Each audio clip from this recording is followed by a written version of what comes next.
Welcome to Pennsylvania. Hey, Eagle fans, it's EaglefanKarl, and this is going to be my reaction to last night's Monday night game against the Chicago Bears.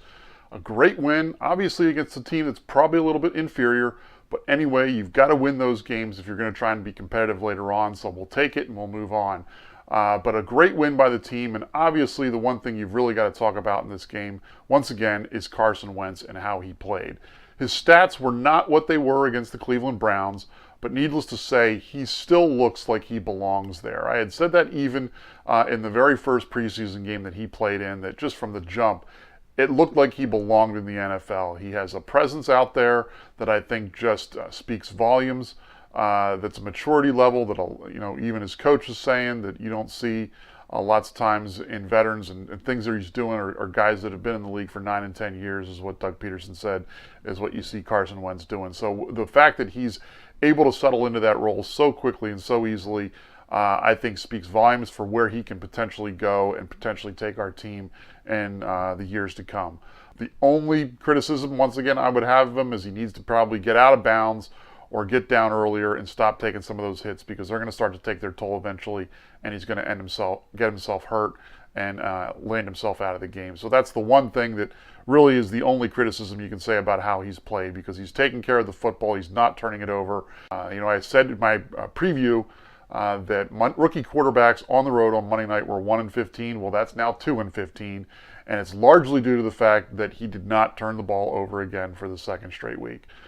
And a lot of the reason for the success I think that he's had so far is a huge credit to Doug Peterson.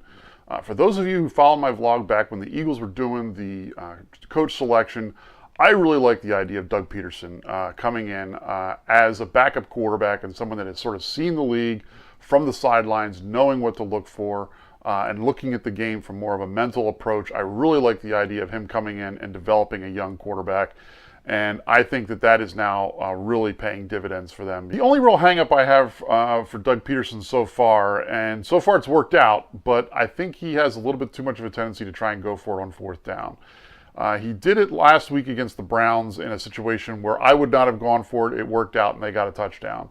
Last night again, the very first drive, they've got all the momentum, and they end up in a 4th and 2. Instead of kicking what probably would have been a fairly routine field goal, I think it probably would have been somewhere around 40 yards. Instead of doing that, he decided to go for it on 4th and 2. They make it. Ultimately, the drive stalls later on. They have to kick the field goal anyway. But once again, sort of a strange time to go for it. Then in the second half, when he has a chance to kick a field goal to go up by 3 scores, once again, he goes for it again on 4th and goal from the 1, and they score the touchdown. But I'm thinking at the time, because Sturgis had looked like maybe he was hurt, that, oh, well, then obviously Sturgis must not be available if they're not kicking the ball here, because that it seemed like a no-brainer to go for it.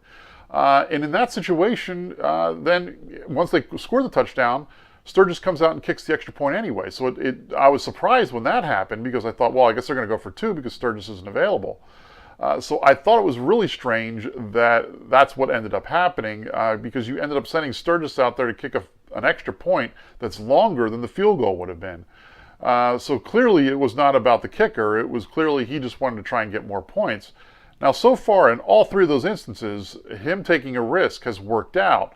But my concern is that that's going to eventually blow up in his face, and he's going to have a situation where he's going to go for it on 4th down, and he's not going to make it.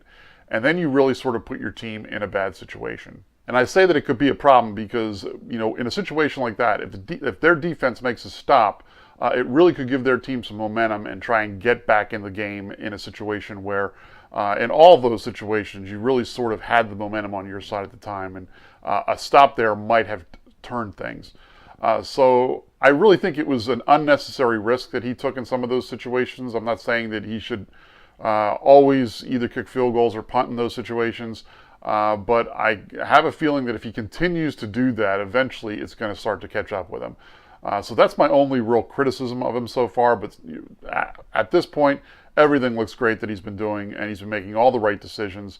And I think a lot of that has to do with the fact that, he and Carson obviously have started to work together real well, and they understand one another. Carson understands what Doug wants, and Doug understands what Carson can do.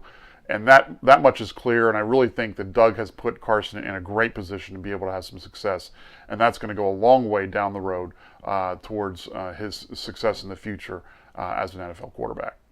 But I think when it comes to last night's game, really I think the main reason we won this game was because of the way the defense played. The defense played real well. Obviously when I had made my prediction, I said I thought it was going to be a high-scoring game, and I had the Eagles at 27 points. They ended up at 29, so right around what I thought. But the fact that the Eagles' defense held the Bears to 7 points because the other touchdown was on special teams, the Eagles' defense held the Bears to 7 points. That really surprised me that we were able to limit them that much. And even there was, even if you would have counted technically the missed field goal that they had, still that would have been 10 points if you would have made that field goal that you would have held them to. So I really think that speaks a lot about how this defense has played. And I think if you look at the way this game started out, we set the tempo from the jump in this game. Starting off with the safety blitz, Malcolm Jenkins brings down Cutler, and I think that just sort of established the game right from the jump. And I think it really sort of helped, get the Eagles some confidence early on. They started sort of falling apart a little bit in the first half in terms of the way the defense was working. And when they, made the big completion to Alshon Jeffrey, that's when I was thinking, oh, well, here we go. This is where it's going to start to get away from us. But really, they only ended up making that one real big play to Jeffrey, and for the most part, the defense really did what I said. If they were going to win this game, they were going to have to get pressure on Cutler.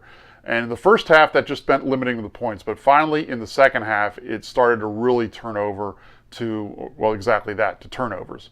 And the pressure really started to get to them, and that's when you saw Cutler start to give the ball up like he's prone to do with the fumble and the interception. And I think that's really where this game turned, obviously, because that's when we sort of took over and never looked back. And really in the NFL, when it comes down to it, that's what it boils down to. If you take care of the ball and you're not turning the ball over, and the other team is, you're always going to be at a huge advantage. And especially when the talent is, as it was last night, I think the Eagles showed that their talent was better than the Bears. Then if the Bears start turning the ball over, it's going to start to snowball and get out of control real quick, and that's exactly what happened.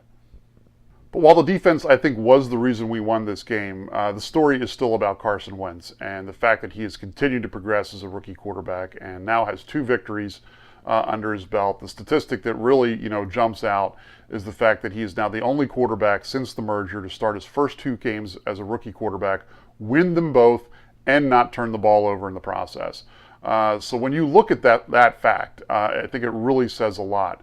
One of the things that, though, it got me thinking about is why have we been able to have so much success with, a rookie quarterback like this? And there's a couple things I think are in play here that maybe people are missing. First of all, the Eagles were able to get the second pick in the draft, despite the fact that they were 7-9 last year. So a team that's 7-9 usually is not going to be able to get up to get the second pick in the draft to get a guy like Carson Wentz. And I'm a firm believer now, seeing how Carson Wentz is as a player, that if he would have played at an SEC school or something like that, he would have been the hands-down first player taken in the draft. There would have been no question. He would have been at the top of everyone's board. There's no reason that he would not have played. The only reason that he was not considered a surefire number 1 pick was because people were concerned about the level of competition he had played against. So the fact that he is now, who's the second pick in the draft, a 7-9 team is usually not going to be able to get up there to get him. But because of a couple trades we made, first to move up from 13 to 8, and then from there to be able to move up to the second pick in the draft, I think the fact that a 7-9 team is drafting the second pick in the draft and the number 2 quarterback on the board, I think that really says a lot in terms of why we're able to have a lot of success with him this year.